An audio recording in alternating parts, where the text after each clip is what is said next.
Pemerintah adalah regulator. Ngerti? Regulator, wasit pelaksana aturan dan pembuat aturan yang memudahkan anak bangsa berkarya. Berkarya secara maksimum, mengurangi atau menahan asing berkuasa, mendistribusikan kekayaan kepada rakyat, membuat rakyat sehat, sejahtera, dan berpendidikan, serta memberikan peluang yang sama pada setiap anak bangsa. Negara memajaki jasa mereka yang telah negara permudah berusaha tadi sehingga mendapatkan keuntungan yang banyak. Di sisi positif lainnya, pengusaha bisa membuka lapangan pekerjaan. Ingat, lapangan pekerjaan itu yang membuka swasta, bukan pemerintah. Ingat ya, bukan negara yang membuka lapangan kerja, tapi aturan dan kebijakan pemerintah yang bijaklah yang membuat lapangan kerja tadi lebih banyak. Negara jadi kaya bukan karena negara berbisnis, tapi rakyat dibuatkan peluang yang fair, yang sama, sehingga yang pinter, yang rajin, yang hemat, yang santun, yang sukses. Bukan yang jabat, yang korupsi, yang memanfaatkan jabatan, yang kaya. Atau bukan pengusaha yang main dengan pejabatnya yang nambah kaya karena merubah peraturan. Sama, politikus adalah pengawal pemerintah, membuat undang-undang yang melincahkan pemerintah untuk membantu rakyat. Yang terakhir, fungsi kontrol serta administrasi pemerintah saat ini acak kadut. Sudah 7 presiden tidak rapih, lemah, dan banyak bolongnya. Ditambah PNS yang one prestasi, yang tidak taat, yang nakal, tidak bisa dipecat. Itu aja urusan pemerintah dan politikusnya. Jangan berbisnis. Bisnis dan usaha itu ranah swasta, ranah rakyat yang tidak memiliki jabatan.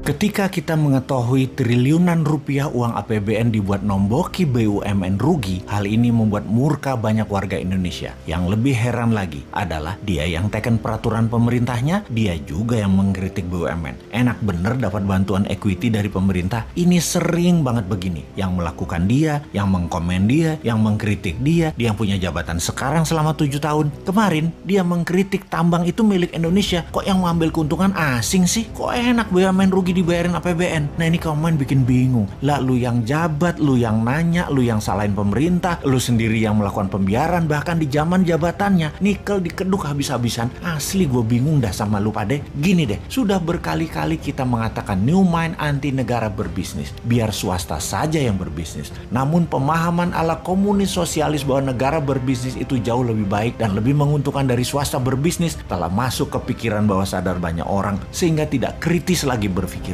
Begini cara bernegara dari sisi lain. Pemerintah adalah regulator. Ngerti? Regulator, wasit pelaksana aturan dan pembuat aturan yang memudahkan anak bangsa berkarya. Berkarya secara maksimum, mengurangi atau menahan asing berkuasa, mendistribusikan kekayaan kepada rakyat, membuat rakyat sehat, sejahtera, dan berpendidikan, serta memberikan peluang yang sama pada setiap anak bangsa. Negara memajaki jasa mereka yang telah negara permudah berusaha tadi sehingga mendapatkan keuntungan yang banyak. Di sisi positif lainnya, pengusaha bisa membuka lapangan pekerjaan. Ingat, lapangan pekerjaan itu yang membuka swasta, bukan pemerintah. Ingat ya, bukan negara yang membuka lapangan kerja, tapi aturan dan kebijakan pemerintah yang bijaklah yang membuat lapangan kerja tadi lebih banyak. Negara jadi kaya bukan karena negara berbisnis, tapi rakyat dibuatkan peluang yang fair, yang sama, sehingga yang pinter, yang rajin, yang hemat, yang santun, yang sukses. Bukan yang jabat, yang korupsi, yang memanfaatkan jabatan, yang kaya. Atau bukan pengusaha yang main dengan pejabatnya yang nambah kaya karena merubah peraturan. Sama, politikus adalah pengawal pemerintah, membuat undang-undang yang melincahkan pemerintah untuk membantu rakyat. Yang terakhir, fungsi kontrol serta administrasi pemerintah saat ini acak kadut. Sudah 7 presiden tidak rapih, lemah, dan banyak bolongnya. Ditambah PNS yang one prestasi, yang tidak taat, yang nakal, tidak bisa dipecat. Itu aja urusan pemerintah dan politikusnya. Jangan berbisnis. Bisnis dan usaha itu ranah swasta, ranah rakyat yang tidak memiliki jabatan. Jadi kembali ke BUMN, bahwa jika apple to apple membandingkan bisnis pasar bebas, BUMN sudah keok sejak dulu. BUMN itu dilindungi peraturan dan diberikan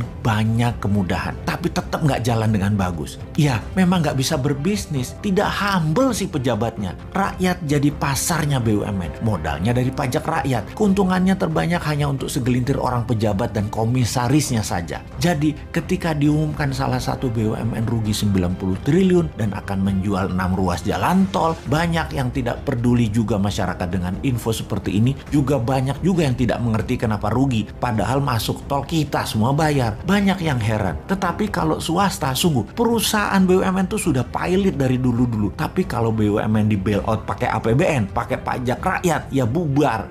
Rakyatnya tetap masih percaya loh BUMN itu penting. Kok bisa ya? Dikira kalau swasta kaya negara miskin gitu ya. Padahal sebaliknya, kalau swasta kaya negara menjadi sangat kaya. Tiongkok itu kaya swastanya di luar negeri untuk mencaplok ekonomi negara lain baru pakai BUMN Tiongkok. Jadi BUMN Tiongkok tuh pahlawan devisa. Swasta Tiongkok main di dalam negeri dan yang bermain di luar negeri itu BUMN. Kita lanjut. Ketika flag carrier airline kebanggaan nasional Garuda Indonesia sebelum COVID saja sudah keok, ditambah PPKM sekarang dengan macam-macam aturan membuat traveler berkurang hingga lebih 50%. Sekarang kemungkinan gagal restrukturisasi semakin besar. Nama kebanggaan Garuda akan jadi pelita air melindungi diri dari tuntutan investor, di mana sebentar lagi APBN juga yang akan bayarin. Pastinya saat ini banyak lagi daftar BUMN yang merugi dan memiliki hutang yang menumpuk sangat besar. Bahkan aset jaminannya kalau diambil lender atau diambil investor, maka aset tersebut pasti jadi milik asing. Kembali mengingatkan di zaman jual BUMN dan perusahaan murah di tahun 2000-an efek resesi ekonomi tahun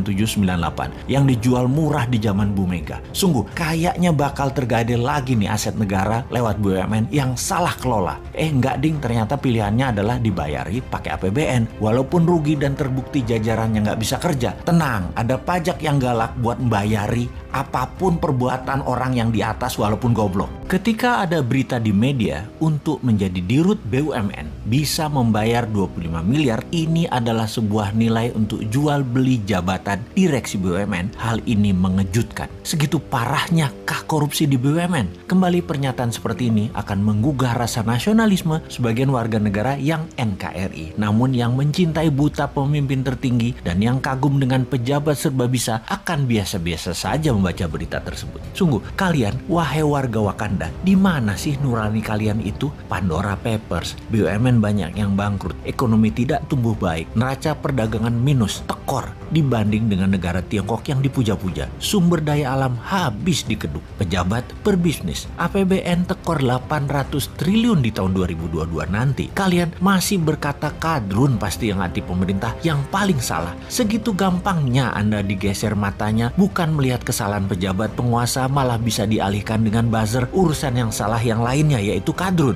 Biasa itu di dalam strategi sebuah pemerintahan, punya scapegoat itu biasa, punya pengalihan isu itu biasa. Namun kalau Anda seorang patriotik nasionalis, faham bernegara, tidak akan goyang cara melihat benar dan salahnya. Belum pernah sungguh dalam sejarah Indonesia ada cara bernegara yang sedahsyat saat ini di dalam manipulasi jabatannya untuk cuan pribadi dan kelompoknya, namun tetap bebas pejabatnya untuk melakukannya. Keingat kata Cak Lontong, sesungguhnya saat ini tidak ada pejabat koruptor. Koruptor itu adalah pejabat yang ketangkep korupsi. Kalau tidak ketangkap, ya bukan koruptor dia. Jadi sekarang ini penyalahgunaan jabatan untuk memperkaya diri sendiri jangan-jangan dilakukan oleh hampir semua pejabat, dan pejabat tertinggi diam saja. Begini deh, kita semua tahu cara korupsi terbaik adalah transaksinya di luar negeri dengan proyek di luar negeri atau impor. Izin impor dan apapun yang negara impor 100% pasti ada komisi di negeri lainnya. Oleh karena itu, kita pertanyakan kalau ada yang tahu dan peduli tentang proyek IBC, Indonesia Battery Company, yang akan membeli perusahaan mobil listrik yang tak jelas juntrungannya. Secara pribadi, si Sontoloyo ini menilai akuisisi perusahaan listrik asal Jerman yang akan dilakukan oleh IBC, Indonesia Battery Corporation, tidak layak dan tegas harus ditolak rencana akuisisi ini.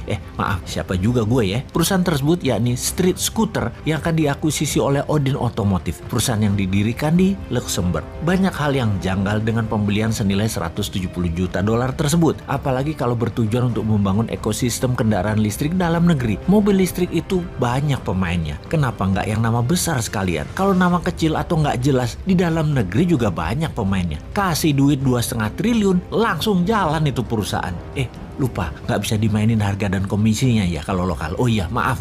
Lanjut ke luar negeri. Sekali lagi kita bertanya, kenapa mesti beli mobil listrik di Jerman? Apa karena bisa digoreng sahamnya di masa depan? Buat cuan dari papers trading gitu ya rencananya? Sungguh, di dalam pengambilan keputusan, pejabat tidak boleh mengambil keputusan berdasarkan future valuasi. Ini negara, bukan bisnis. Negara jangan berbisnis. Yang untung bukan rakyat, tapi pejabatnya. Kalau pemerintah berbisnis, memang pebisnis berbasis bursa saham yang sering mainan valuasi perusahaan memang sering melakukan bisnis berdasarkan valuasi masa depan atau future valuation. Tetapi mudah-mudahan Pak Menteri yang tindakannya katanya sudah disetujui pejabat tertinggi tersebut, mudah-mudahan pejabat tertingginya paham cara mereka main yang terlihat menguntungkan sesungguhnya hanya di kertas dan jualan kertasnya yang untung. Di dunia nyata atau sektor realnya mah nggak bakal ada apa-apa, apalagi kemanfaatannya buat menyerap tenaga kerja. Jauh panggang dari api. Tapi saya yakinlah semua buat NKRI kok. Bener kan? Kalian kan mau jabat lagi di 2024.